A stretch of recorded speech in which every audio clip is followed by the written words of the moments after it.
Bonsoir à toutes et à tous et bienvenue sur Télé Djibouti dans cette édition de votre journal de 22 heures, les titres de l'actualité.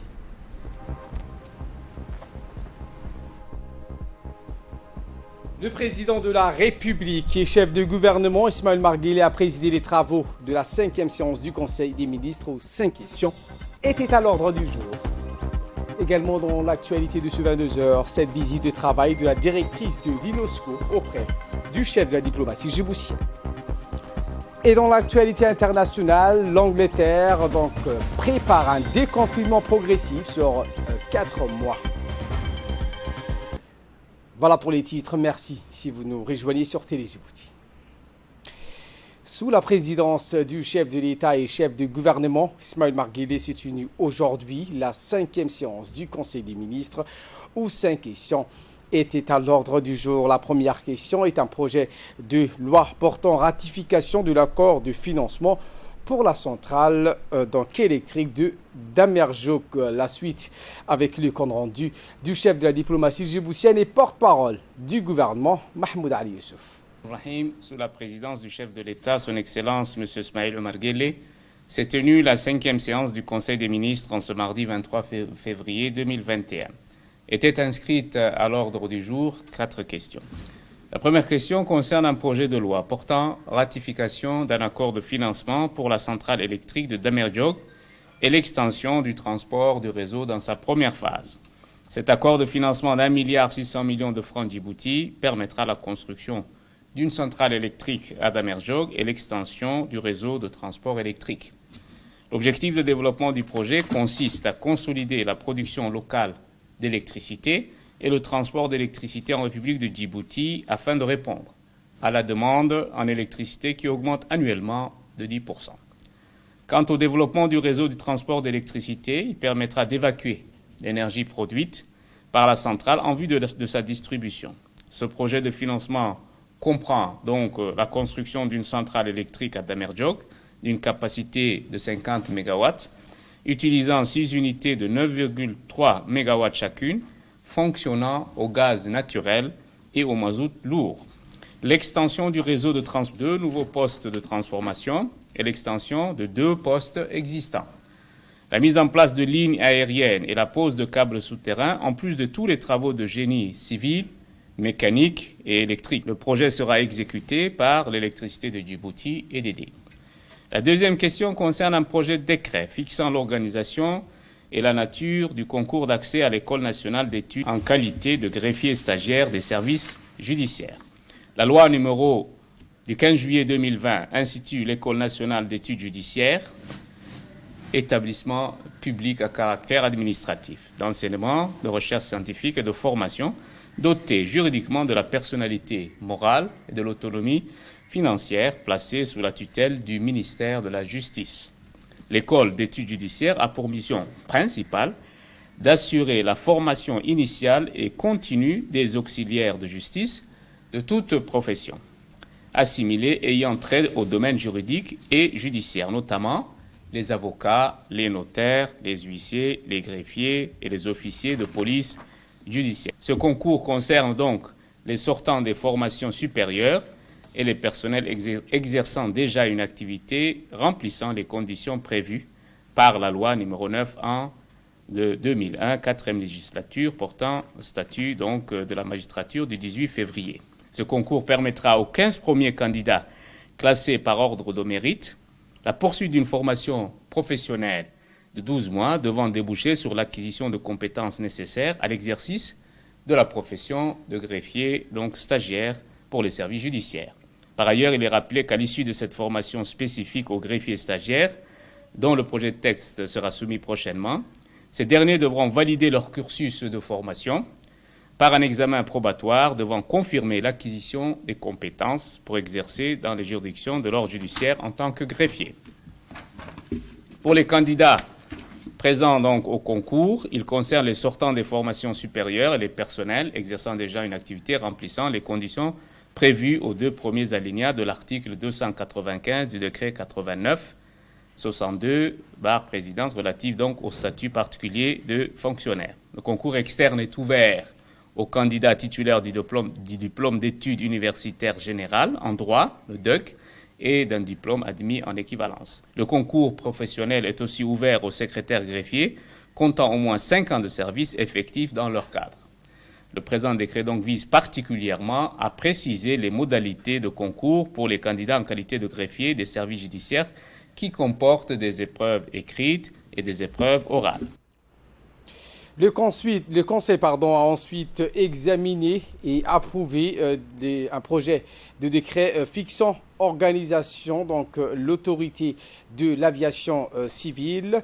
Un autre décret également fixant la nature des épreuves du concours d'accès à l'école nationale d'études judiciaires pour les candidatures de qualité. Réécoutons le compte rendu du porte-parole du gouvernement. La question est relative donc à un projet de décret fixant l'organisation et la nature des épreuves du concours d'accès à l'École nationale d'études judiciaires pour les candidatures en qualité d'auditeur de justice. Ce concours permettra aux 10 premiers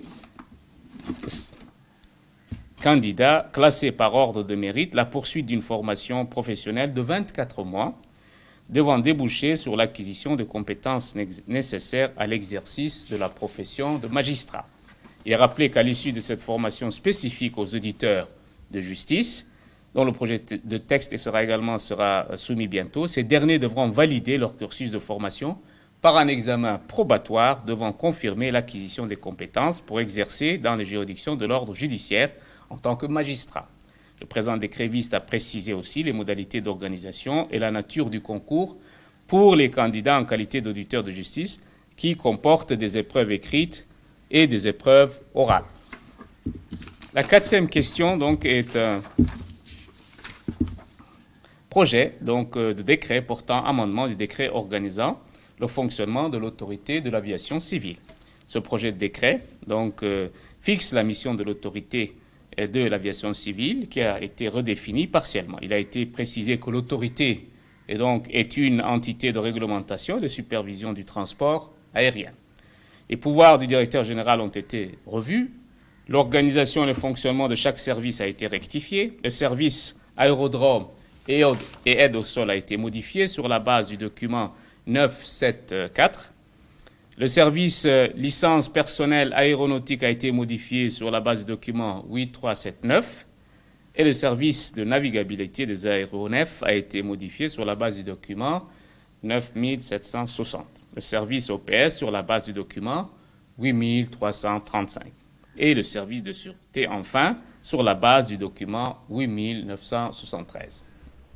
Voilà ce qu'on pouvait dire sur cette 5e séance du Conseil des ministres. Le Premier ministre Abdelkader Kamil Mohamed a reçu ce lundi dans le salon d'honneur de la primature le nouvel ambassadeur de la République islamique du Pakistan, Shozab Abbas. Le conseiller du Premier ministre Hassan Mohamed a assisté à la rencontre.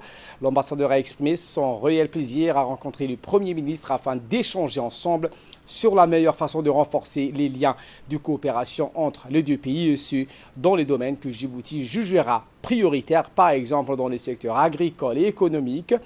Abdelkader Kamil Mohamed a rappelé l'existence d'une communauté djiboutienne d'origine pakistanaise établie ici sur plusieurs générations. Il est temps à poursuivre le Premier ministre de hisser les relations au niveau étatique avant d'ajouter qu'il existait toujours des potentialités à explorer pour tous nos partenaires. L'ambassadeur a été également reçu par le ministre de la Défense chargé des relations avec le Parlement, Hassan Omar Mohamed Burhan. Les discussions ont porté essentiellement sur les voies et moyens de renforcer les relations bilatérales entre les deux pays. Le ministre de la Défense chargé des relations avec le Parlement, Hassan Omar Mohamed Burhan, a souhaité la bienvenue à Djibouti, terre d'échanges et de rencontres. Il a réitéré son soutien pour l'accomplissement de sa mission à Djibouti.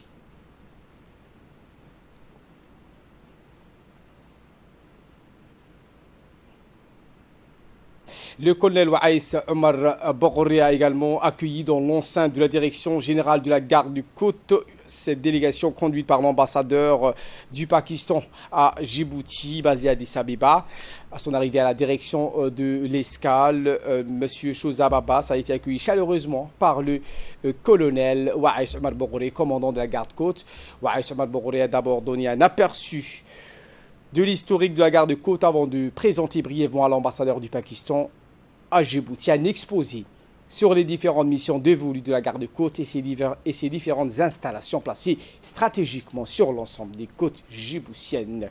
Lors de leur entretien, les deux hommes ont passé en revue l'incroyable impression et l'évolution extraordinaire de la garde-côte djiboutienne qui a réalisé des avancées majeures en un laps de temps très court. Il a tenu à avancer son entière disponibilité pour soutenir les efforts immenses entrepris par la garde-côte djiboutienne.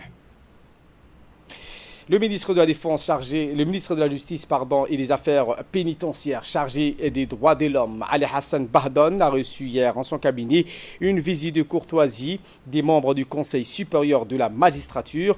En effet, des élections ont eu lieu le 12 janvier 2021 pour renouveler les membres composant cette instance supérieure. Écoutons le ministre de la Justice. Je suis heureux aujourd'hui de vous accueillir ici en votre nouvelle qualité de membre, ancien membre renouvelé du Conseil supérieur de la magistrature. Votre qualité de membre du Conseil supérieur de la magistrature vous donne un droit de regard sur le fonctionnement de la justice, sur les institutions, sur le respect des institutions, des règles par les institutions, mais également sur le devoir des magistrats, d'où votre rôle de conseiller de discipline. Nous avons tenu aujourd'hui à vous rencontrer, à faire cette réunion pour une première prise de contact, pour un lancement officiel qui se fera dans les jours qui viennent de votre institution. Cette institution a aujourd'hui 20 ans. Effectivement, elle a été créée il y a 20 ans, à la suite des États généraux de la justice. Beaucoup de réformes ont été faites depuis, notamment la mise en place du CSM, de la Cour des comptes, et d'autres réformes ont été menées depuis 20 ans.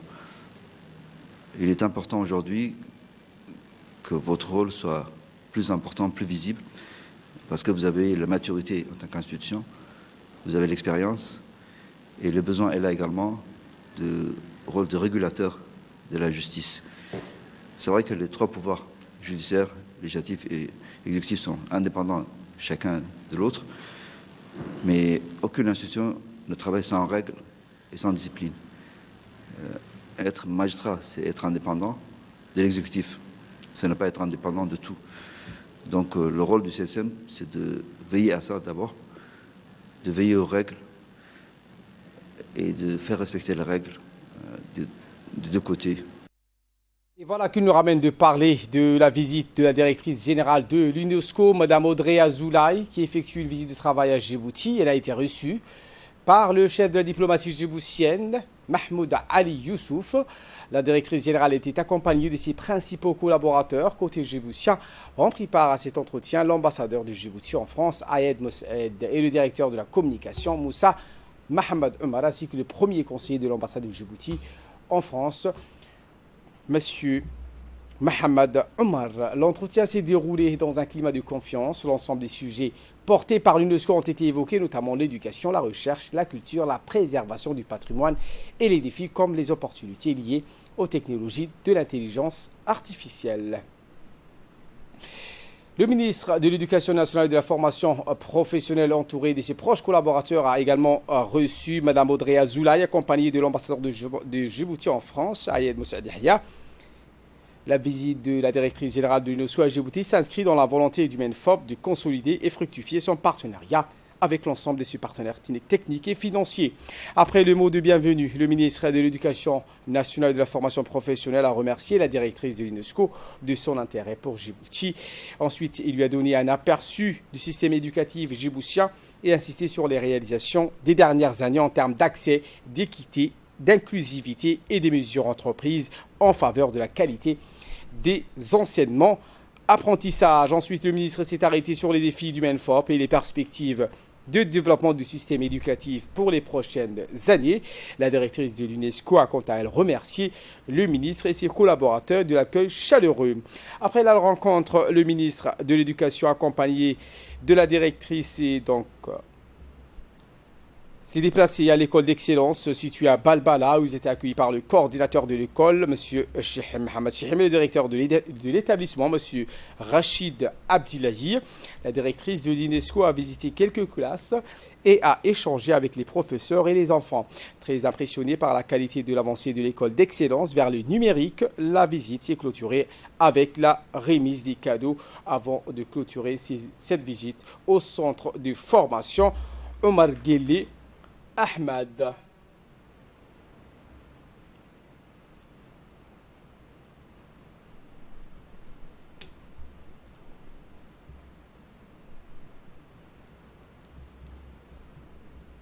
Un mot de santé à présent. Les activités de la mission médicale saoudienne se poursuivent à l'hôpital Pelletier.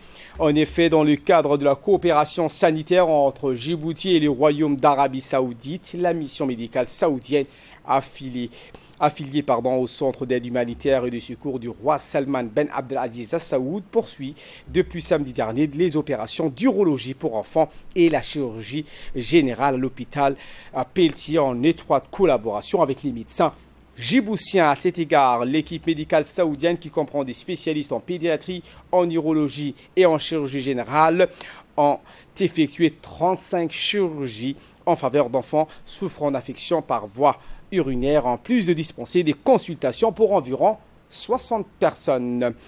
Eh bien, dans une interview accordée à la télévision nationale, le chef de la mission saoudienne du centre d'aide humanitaire et de secours du roi Salman a souligné l'engagement de son équipe à tout mettre en œuvre pour assurer le succès de cette caravane médicale. Athlétisme avec cette réunion du comité d'organisation de la première édition du semi-marathon sous la présidence du secrétaire d'État à la jeunesse et au sport, Hassan Mohamed Kabil. Le comité organisateur de la première édition du semi-marathon a tenu une réunion à la salle de réunion du ministère des Finances en présence des différents pôles chargés d'organiser cet événement. Cette course sera organisée sous l'égide du secrétariat d'État à la jeunesse et au sport par la Fédération djiboutienne d'athlétisme en partenariat avec les autorités des ports et des zones franches et aura lieu le 5 mars prochain à Djibouti-Ville. Une réunion qui portait sur la prise de contact avec les différentes commissions ainsi que les préparatifs et l'état d'avancement de ces travaux.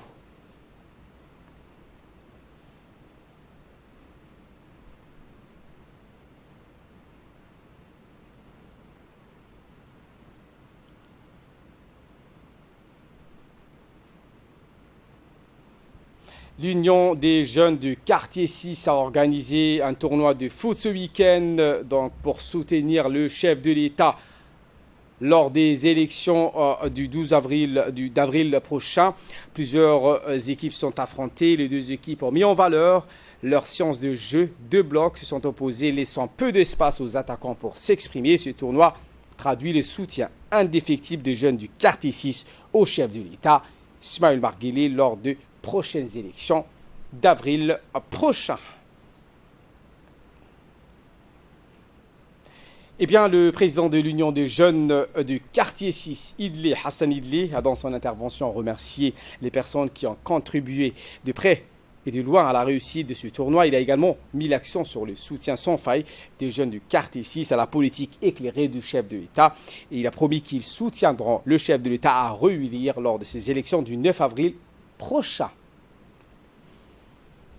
Et de là, nous passons en nouvelles du monde. L'Angleterre prépare un déconfinement progressif sur 4 mois. En Angleterre, le gouvernement britannique a présenté sa stratégie de déconfinement en 4 étapes, à commencer par la réouverture des écoles. Le 8 mars, puis fin mars, la consigne de rester à la maison sera levée et les rassemblements en extérieur limités à 6 personnes ou 2 foyers différents seront autorisés. Le gouvernement a fondé sa stratégie de sortie de crise sur la campagne de vaccination lancée début décembre qui bat son plein.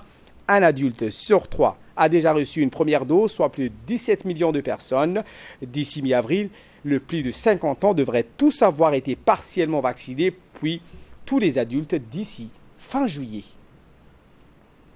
Voilà pour l'essentiel de ce 22h. Merci à vous de nous avoir suivis et très bon suivi des programmes sur Télé Djibouti.